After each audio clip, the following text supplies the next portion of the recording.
Hello everyone, this is Ifeyinwa. Welcome to Finding Africa, to explore and share the beauty of Africa, starting with folk stories from southern Nigeria. The Elephant and the Tortoise, or Why the Worms Are Blind and Why the Elephant Has Small Eyes. When Ambo was king of Calabar, the elephant was not only a very big animal, but he had eyes in proportion to his immense bulk. In those days, men and animals were friends and all mixed together quite freely. At regular intervals, King Ambo used to give a feast, and the elephant used to eat more than anyone, although the hippopotamus used to do his best. However, not being as big as the elephant, although he was very fat, he was left a long way behind. As the elephant ate so much at these feasts, the tortoise, who was small but very cunning, made up his mind to put a stop to the elephant eating more than a fair share of the food provided.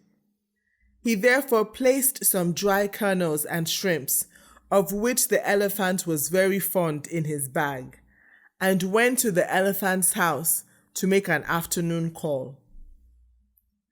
When the tortoise arrived, the elephant told him to sit down, so he made himself comfortable, and having shut one eye, took one palm kernel and a shrimp out of his bag and commenced to eat them with much relish. When the elephant saw the tortoise eating, he said, as he was always hungry himself, "You seem to have good food there. What are you eating?" The tortoise replied that the food was sweet too much, but was rather painful to him, as he was eating one of his own eyeballs, and he lifted up his head, showing one eye closed. The elephant then said, "If the food is so good, take out one of my eyes and give me the same food."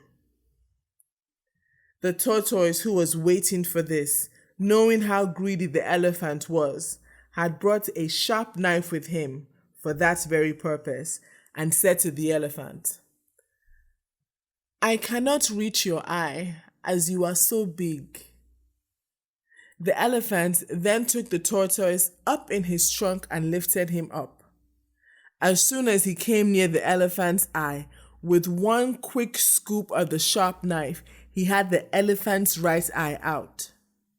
The elephant trumpeted with pain, but the tortoise gave him some of the dried kernels and shrimps, and they so pleased the elephant's palate that he soon forgot the pain. Very soon the elephant said, "That food is so sweet, I must have some more." But the tortoise told him that before he could have any, the other eye must come out. To this the elephant agreed, so the tortoise quickly got his knife to work, and very soon the elephant's left eye was on the ground, thus leaving the elephant quite blind. The tortoise then slid down the elephant's trunk onto the ground and hid himself.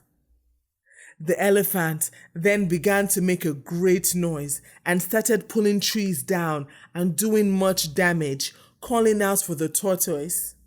But of course, he never answered, and the elephant could not find him.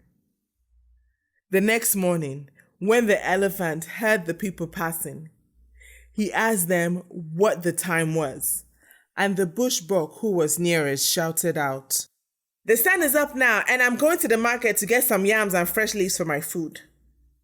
Then the elephant perceived that the tortoise had deceived him, and began to ask all the passers-by to lend him a pair of eyes, as he could not see.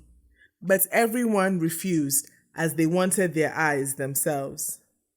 At last, the worm groveled past, and seeing the big elephant, greeted him in his humble way.